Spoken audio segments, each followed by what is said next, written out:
If you don't know me, my name's Tim, and I'm an aspiring nature photographer, but recently I've been living my life as a scientist. I recently transitioned into a PhD program, so I've been really busy with school and work, which is why I haven't been able to dedicate as much time to photography. But I've really missed it, and I want to get back into it here shortly and into the new year. Typically on this channel, I would share videos of on-location photography outings, but this one will be a little bit different. I recently had the opportunity to film some of the work that I'm doing for a totally separate project, but I'd like to share it here. Not only because it justifies where I've been, but also because I think it's really important to showcase different sciences that are happening. So this is why I've been missing for the last 6 to 8 months, and I hope you enjoy. And fair warning, there's some really cool bugs in this video. Most people are willing to acknowledge the serious consequences of climate change. However, one thing that still gets overlooked is that not all environments are being equally affected. One of the most heavily affected ecosystems are freshwaters, and we are seeing a global loss of freshwater wetlands and deltas, as well as lower water levels in rivers, caused by an increase in temperatures as well as changes to precipitation patterns. This global loss of freshwaters not only affects wildlife, but human society.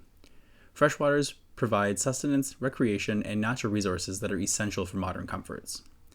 Even on a more regional scale, atypical weather patterns have caused serious droughts, extreme heat, and humongous wildfires across Atlantic Canada this summer. Even this week, the first week of October, there have been 3 consecutive days with over 25 degrees Celsius temperatures. This is not normal, and these temperatures aren't even considering the humidity.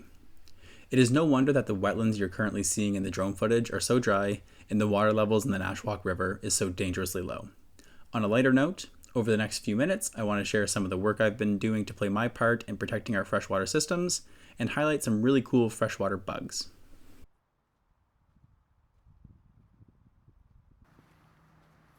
So the freshwater landscape is kind of an overlooked area, which is kind of disappointing because even a river like this, which doesn't seem overly rich, has an incredible amount of biodiversity and richness and abundance. And these macroinvertebrates primarily that make up the majority of the abundance are really essential. They're really important for nutrient cycling, and they provide a lot of energy for higher trophic organisms. So they feed the fish, some mammals, birds. So their populations are really important. And as our environment continues to change, this influences their habitat suitability. So if particular taxa are lost from a given region under certain conditions, this can become quite devastating. And I'm really interested in understanding how the loss of a taxa or a taxa group, sort of like a trophic group, how the loss of them in a system affects the overall stability. In order to do that, you have to collect macroinvertebrates. So this is a kick net. I'll show you how it works in just a minute, but you go into the water and you collect your sample, scoop this around through the water column, and then your sample gets collected in this tube.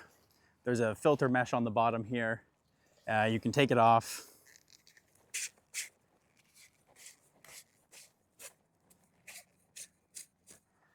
You dump out your sample, and then you can do a couple different things. You can pick through it manually to see what's there. With that, you can take counts and abundances and identify things based on their taxonomy.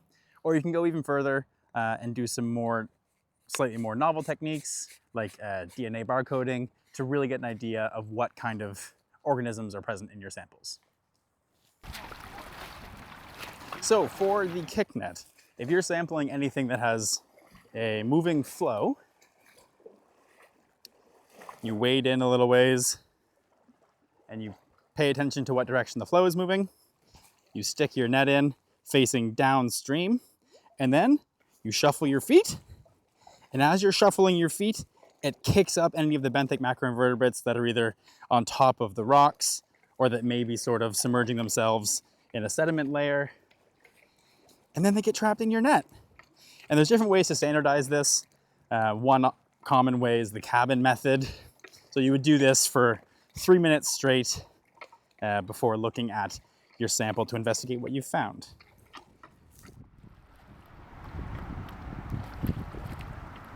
Okay, well, I don't love sampling in the river. I find it's difficult and you don't get as much kind of diversity as you often do in wetlands. But unfortunately, as you've seen, wetlands are quite dry right now. So for these purposes, we're gonna see what's in the Nashwauk River here.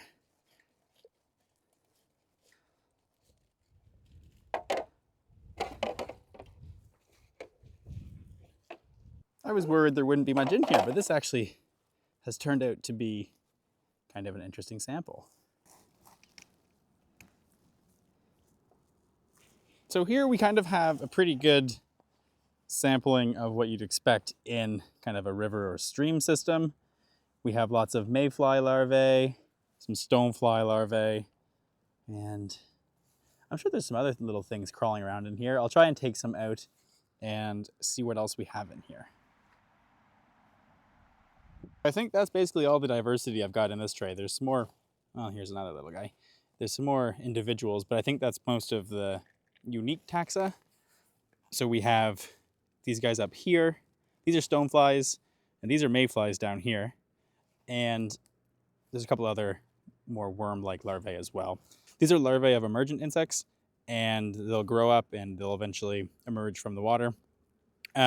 These are kind of common ones that you'd expect to see sort of in a faster flowing river environment, because they're capable of holding onto the surface of the rocks and not getting washed away. But I'm hoping to see a little more diversity, so I'm going to walk down a ways and see if there's anything else hidden in some vegetation. The water level here is so low. Normally the water line goes basically to where that grass is. This is a particularly dry and hot summer. I was hoping to get to an actual wetland kind of across the way this morning. Unfortunately, there is no water in it, which is not good and not typical of this area or this time of year. Let's see if we can find anything different around this more sandy bottom with a little bit more vegetation along the edges as well.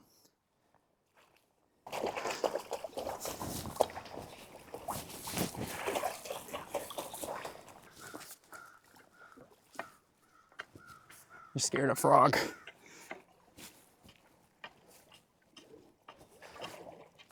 So this here is still part of the main stem of the river, but it's a little bit more wetland-like. Not quite, obviously. Greater yellowlegs.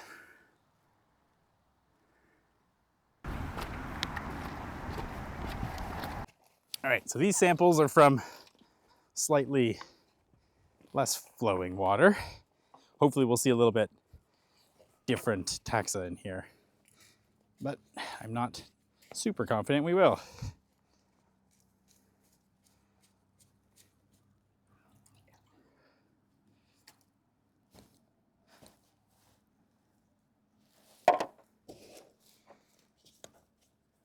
Holy cow, I lied. We already have something fun and new. A humongous dragonfly larvae. Whoop. Cool. Look at this. This is exciting. We'll put him in here with the other ones. These are pretty much the apex predator in the macroinvertebrate space, but I don't think he'll be in the mood to eat anything right now, but we'll see. What else do we have in here? Okay, this is exciting. We do have a few extra things. So we have some amphipods now. These are small shrimp-like invertebrates. They don't tend to do as well in the fast-moving water because they have no way to fix themselves to anything. Another really important part of my work, which is particularly important and kind of an efficient way to talk about and sample macroinvertebrates, is based on functional traits. And it's actually quite apparent with what I've sampled here. So a lot of these, so we have the mayflies and the stoneflies that I sampled right from the main stem of the river. These are kind of collector-gatherers, and they cling to rocks and kind of just take particulates out of the water. And they're able to do that because they can hold on to the rocks and support themselves. When I got more into the still water, we have more things like the amphipods, which are going to be quite hard to see and may have been eaten by the dragonflies. Let's see. They look like little shrimp, and they are in here somewhere. Oh, there's one right there. These are more in the still water, and we have some snails, which can be found kind of in both environments. But the point of this is that these different organisms have different functional traits that allow them to live in different conditions. So as conditions change, they can exist in different, or they can only exist when the conditions are suitable to them. So whether that is the amount of flow, whether it's the water level, whether it's particular kind of water chemistry conditions. So some things like stoneflies and mayflies are quite susceptible to pollutants and contamination. Other things like snails or these larvae here may be more suitable for or be able to exist in kind of less ideal conditions. But all of this to say is that they all have a role to play, and when conditions are different, different groups of taxa may not be found in any given environment. So it's quite important to understand these relationships. And also we have different things. So these dragonfly larvae here, these are apex predators. They'll basically eat anything that they can put in their mouth or that doesn't have the right kind of defense to protect from them. And this makes them really important, and they have an important role to play in the trophic hierarchy or that food web relationship of these different organisms. So for example, if we were to make a food web out of these organisms, it might reflect a real system.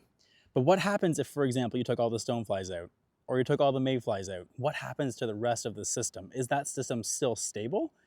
If we have big predators like the dragonfly that no longer have as many prey items, or the abundance has gone drastically down, can we still support these dragonflies? And if not, what is that consequence? And that's really what I'm interested in finding out.